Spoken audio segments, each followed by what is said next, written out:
देखिए, आज दुनिया एक बहुत ही दिलचस्प मोड़ पर खड़ी है। पुरानी महाशक्तियां थोड़ी कमजोर पड़ रही हैं और नई ताकतें अपनी जगह बना रही हैं। और इस पूरी उथल-पुथल के सेंटर में है एक देश, भारत। एक तरफ तो भारत दुनिया की सबसे तेजी से बढ़ती हुई बड़ी इकोनॉमी है, लेकिन दूसरी तरफ उसे एक ऐसे जियोपॉलिटिकल चक्रव्यूह में फंसाया जा रहा है जो उसे चारों तरफ से घेरने की कोशिश कर रहा है। जरा सोचिए, क्या होगा अगर भारत अपनी सारी ताकत के बावजूद एक ऐसे स्ट्रेटेजिक जाल में फंस चुका है जो इतिहास में बड़े बड़े साम्राज्यों को भी गिराने की क्षमता रखता है। पश्चिम में लाल सागर की आग, उत्तर में हिमालय का तनाव और दक्षिण में हिंद महासागर में चलती साजिशें। ये सिर्फ अलग अलग न्यूज़ हेडलाइंस नहीं हैं, ये असल में भारत के भविष्य पर मंडराते तीन बड़े खतरे हैं। तो चलिए इस चक्रव्यूह की दीवारों को, इसके तीन बड़े मोर्चों को एक एक करके समझते हैं जो भारत को घेरने की कोशिश कर रहे हैं। तो पहला मोर्चा ये है उत्तर में, हिमालय की वो बर्फीली चोटियां। यहां हमारा सामना दो ऐसे पड़ोसियों से हैं जिनके इरादे सच कहें तो कभी भरोसे के लायक नहीं रहे। ये एक ऐसा फ्रंट है जहां तनाव लगभग परमानेंट हो चुका है। और सबसे दिलचस्प बात क्या है पता है? ये दोनों खतरे मिलकर काम करते हैं। एक तरफ चीन सलामी स्लाइसिंग की स्ट्रैटेजी अपनाता है, मतलब धीरे धीरे चुपचाप जमीन पर कब्जा करते जाओ। वहीं दूसरी तरफ पाकिस्तान दशकों से प्रॉक्सी वॉर चला रहा है, जिसका सीधा मकसद है आतंकवाद के जरिए भारत को अंदर से कमजोर करना। चलिए अब उत्तर से चलते हैं पश्चिम की तरफ। लाल सागर से लेकर अरब सागर तक फैला हुआ ये जो समुद्री रास्ता है, ये सिर्फ कोई पानी का रास्ता नहीं है। ये भारत की एनर्जी की, हमारी इकोनॉमी की लाइफलाइन है। और अब ये लाइफलाइन सीधे खतरे में है। और ये समझना बहुत जरूरी है कि हम इस रास्ते पर कितना ज्यादा निर्भर हैं। हम अपनी जरूरत का करीब 85% कच्चा तेल और 50% से भी ज्यादा नेचुरल गैस बाहर से इंपोर्ट करते हैं, और इसका एक बहुत बड़ा हिस्सा इसी रास्ते से होकर आता है। तो जाहिर है, यहां कोई भी गड़बड़ी हमारी पूरी अर्थव्यवस्था को हिला सकती है। यमन के हूती विद्रोहियों के हालिया हमलों ने इस खतरे को सिर्फ थ्योरी नहीं बल्कि हकीकत बना दिया है। एक अंदाजे के मुताबिक इस एक संकट से भारत के एक्सपोर्ट्स को $30 बिलियन तक का भारी भरकम नुकसान हो सकता है। ये कोई छोटा मोटा आंकड़ा नहीं है। अब आते हैं तीसरे और शायद सबसे पेचीदा मोर्चे पर, हिंद महासागर, जिसे हम हमेशा से अपना आंगन या बैकयार्ड मानते आए हैं। लेकिन अब इसी आंगन में चीन लगातार अपनी पकड़ मजबूत करता जा रहा है। चीन ये काम अपनी स्ट्रिंग ऑफ पर्ल्स यानी मोतियों की माला स्ट्रैटेजी के तहत कर रहा है।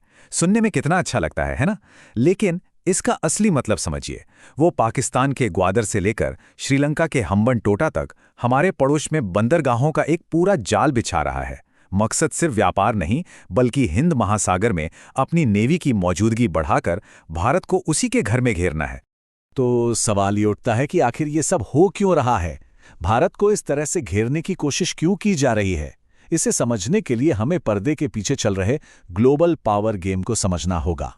देखिए, भारत और चीन का सीमा विवाद सिर्फ जमीन का एक टुकड़ा नहीं है। नहीं, ये असल में एशिया में नंबर 1 बनने की लड़ाई है।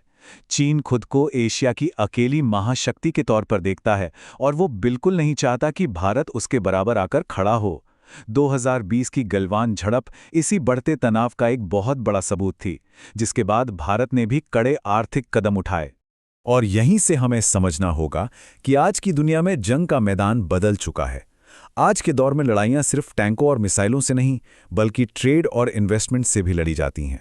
लेकिन मजे की बात यह है कि इस आर्थिक जंग में भारत के लिए एक बहुत बड़ा मौका भी छिपा है। दुनिया भर की बड़ी बड़ी कंपनियां अब चाइना +1 स्ट्रैटेजी अपना रही हैं। इसका सीधा सा मतलब है कि वो अपना सारा पैसा, सारा कारोबार सिर्फ चीन में नहीं रखना चाहती, और इस रेस में भारत एक सबसे बड़े दावेदार के तौर पर उभर रहा है। और ये सिर्फ बातें नहीं हैं, आंकड़े भी यही कहानी कहते हैं। आप देखिए, पिछले कुछ सालों में चीन में फॉरेन डायरेक्ट इन्वेस्टमेंट यानी FDI कम हुआ है, और ठीक उसी वक्त भारत में ये तेजी से बढ़ा है। ये भारत की बढ़ती इकोनॉमिक ताकत का एक साफ साफ इशारा है। तो इतनी सारी चुनौतियां, हिमालय, लाल सागर, हिंद महासागर, ये सब देखकर तो यही लगता है कि क्या भारत इस घेराबंदी के सामने बेबस है, लाचार है? बिल्कुल नहीं। अब कहानी में एक बहुत दिलचस्प मोड़ आता है। तो फिर भारत इस चक्रव्यूह को तोड़ कैसे रहा है? इसका जवाब एक नहीं बल्कि 3 लेवल्स पर दिया जा रहा है: मिलिट्री, डिप्लोमेसी और इकोनॉमी। तो भारत की जो काउंटर स्ट्रैटेजी है उसके 3 मेन पिलर्स हैं। पहला है मिलिट्री मॉडर्नाइजेशन, यानी सेना का आधुनिकीकरण। दूसरा है प्रोएक्टिव डिप्लोमेसी और तीसरा है इकोनॉमिक और एनर्जी सिक्योरिटी हासिल करना। आत्मनिर्भर भारत अभियान के तहत अब देश अपने हथियार खुद बना रहा है। स्वदेशी फाइटर जेट्स, मिसाइल सिस्टम और वॉरशिप्स तैयार हो रहे हैं।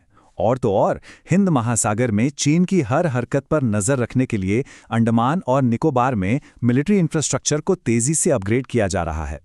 डिप्लोमेसी के मोर्चे पर भी भारत अब चुप बैठने वालों में से नहीं है। क्वाड जैसे ग्रुप्स के जरिए वो इंडो पैसिफिक में चीन के असर को बैलेंस कर रहा है। भारत की फॉरेन पॉलिसी अब डिफेंसिव नहीं बल्कि प्रोएक्टिव हो गई है।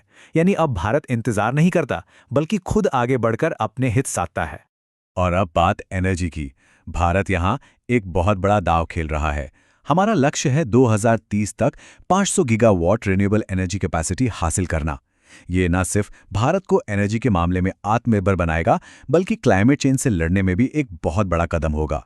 तो सबसे ज़रूरी बात जो समझने वाली है वो ये है कि ये जो संकट हैं ये भारत को कमज़ोर नहीं कर रहे हैं बल्कि ये उसे और ज़्यादा मजबूत और ज़्यादा आत्मनिर्भर बनने पर मजबूर कर रहे हैं। आप एक पैटर्न देखिए। सीमा पर खतरा बढ़ा तो हमने मिलिट्री में आत्मनिर्भरता पर जोर दिया। एनर्जी की इनसिक्योरिटी महसूस हुई तो हमने रिन्यूएबल एनर्जी की तरफ एक बड़ी छलांग लगाई।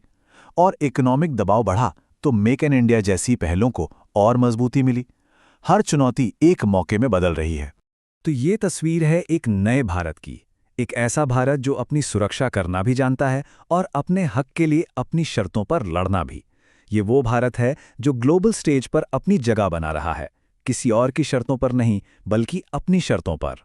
तो आखिर में सवाल यही बचता है, क्या भारत इस मुश्किल चक्रव्यूह को भेद कर एक आत्मनिर्भर, सुरक्षित और ताकतवर ग्लोबल पावर बन पाएगा? इसका जवाब खैर वो तो आने वाला वक्त ही बताएगा।